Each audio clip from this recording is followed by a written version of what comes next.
Ciao ragazzi, visto che molti non sono soddisfatti ed altri ancora vorrebbero un qualcosa di più affidabile e veloce per misurare questi parametri TS, mi riferisco al vecchio sistema che abbiamo presentato tempo addietro basato sul REB, ok? Che comunque troverete sempre il tutorial sul canale. Ho pensato che era il caso di fare un tutorial anche per questo apparecchio, il Datsu 3. È un sistema basato essenzialmente quello che abbiamo visto, quello che accennavo prima, quello presentato, che si basa sul partitore in buona sintesi. Ma il tutto è racchiuso nel suo box in alluminio, bello che pronto all'uso, fa anche altro tra l'altro, ma che vedremo eventualmente in un secondo momento. Bene, il software, questo per capirsi, va scaricato direttamente dal costruttore, ok? Lascerò tutti i link in descrizione per poter fare il download. Ok, una volta che abbiamo scaricato il pacchetto software, va installato, ma ancora prima di avviare il programma va collegato l'apparecchio al PC attraverso la porta USB con il cavetto che esce a corredo, ok? Se avviate il programma senza collegarlo va in errore. Bene. Una volta avviato il programma ci troviamo questa schermata in buona sintesi, ok? Bene, prima di iniziare una qualsivoglia cosa, una misura, il sistema va settato e calibrato, ok? Se no le misure saranno insomma, non attendibili, sballate, per capirsi. Ok, allora come si procede? Innanzitutto ci dobbiamo assicurare che il PC stia usando la periferica audio, che in questo caso la riconosce come USB codec, questo qua, eventualmente l'andate a selezionare tra le periferiche, ok? Quelle viste dal PC. Benissimo. Poi si va nella voce Edit, ok? Andiamo in Preference, potete lasciare tutto di default così come trovate. L'unica accortezza è di selezionare la versione dell'hardware che state utilizzando, perché ci sono due versioni, la serie H e la serie G, ok? Come identificare il prodotto? Il prodotto, allora, sullo scatolotto stesso, in basso, andiamo a vedere un attimo, allora, versione,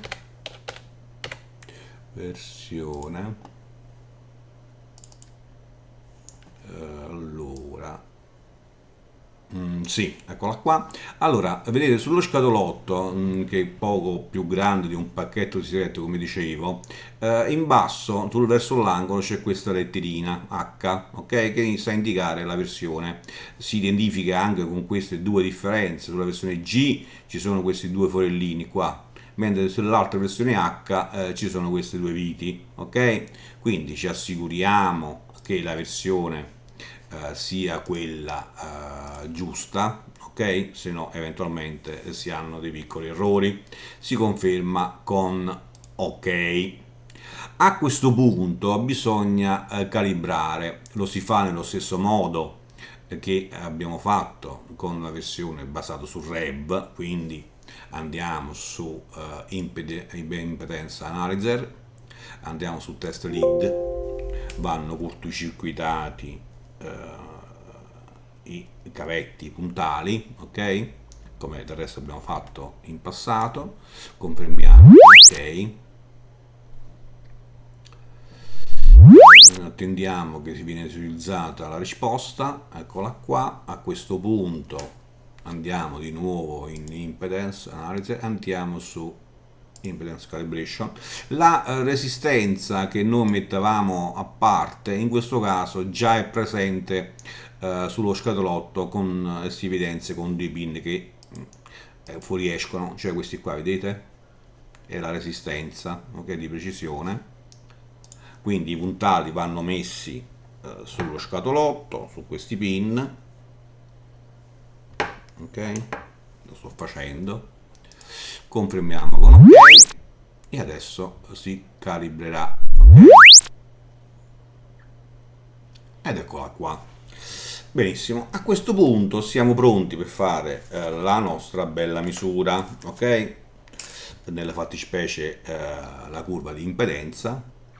Allora, se si tratta di un tweeter, di un midrange a cupola, questi di norma non hanno quel forellino al centro del magnete per la depressione, per permettere la fuoriuscita dell'aria quando durante le forti escursioni.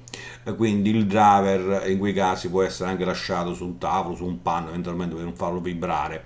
Però laddove fosse un woofer dove presenta questo foro, o diciamo se è leggero lo potete reggere con la mano, eventualmente fate in modo che questo foro sia alzato dal tavolo, quindi al limite mettete dei sostegni ai lati per lasciare passare l'aria e non inficiare sulla misura, ok? Benissimo, prendiamo il nostro drive sotto test, colleghiamo i puntali sui morsetti del driver in questione, andiamo sempre su Analyzer e a questo punto clicchiamo su Impedance Sweep, ok? Ed eccola qua.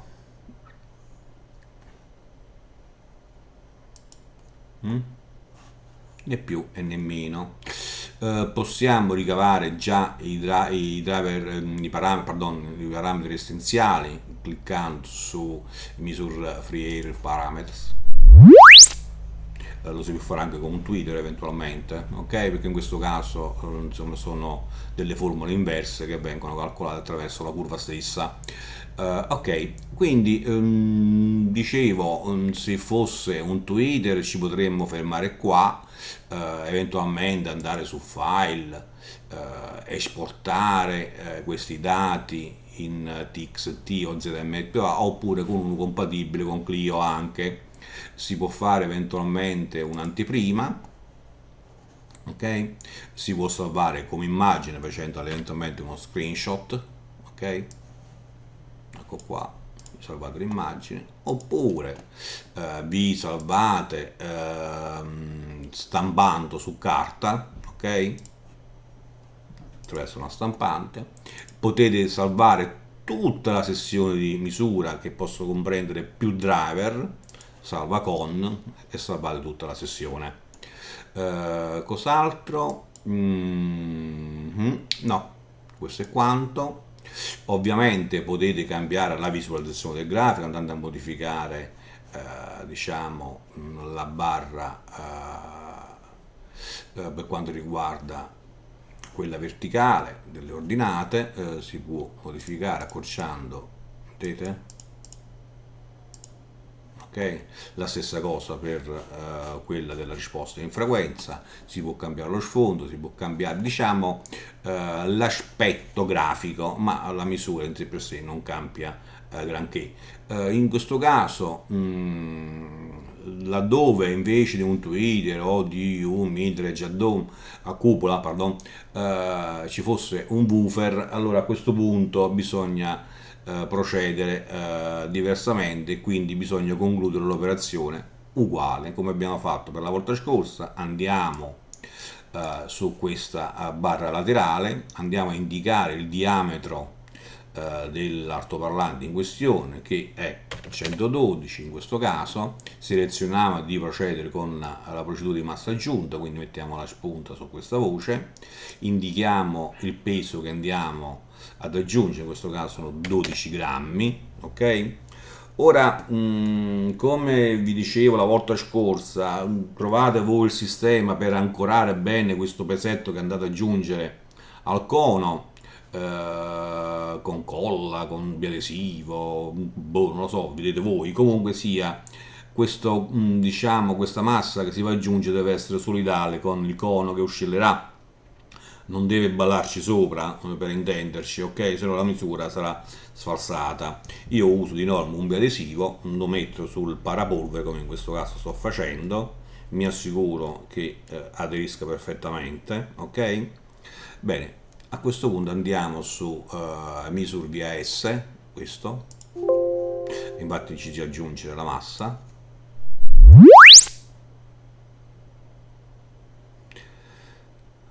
E allora abbiamo concluso, infatti abbiamo la sensibilità a 2,83, abbiamo l'RE, abbiamo la FS, QTS, QS, QMS, l'LE a 10.000, la massa, i VAS o VAS, e il totale diciamo RT, ok? Ovviamente, come dicevo, potete salvare in tutti i modi, esportando, salvando un'immagine, salvando il PDF, stampando su carta, un pochino come preferite. Per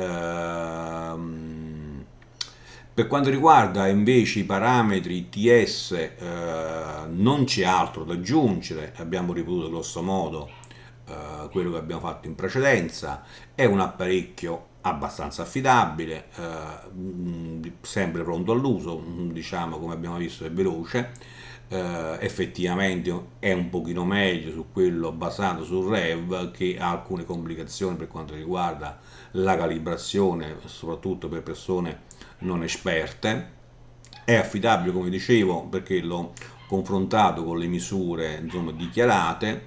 Vi ricordo in merito a ciò che sappiate che i parametri TS possono variare anche del 10% su quelli dichiarati, perché in effetti quelli dichiarati sono basati su un lotto di altoparlanti, 10, 100, dipende, e quindi il driver invece che state misurando può essere, voglio dire, diverso, perché in effetti quella è una media, invece nel vostro caso non lo è.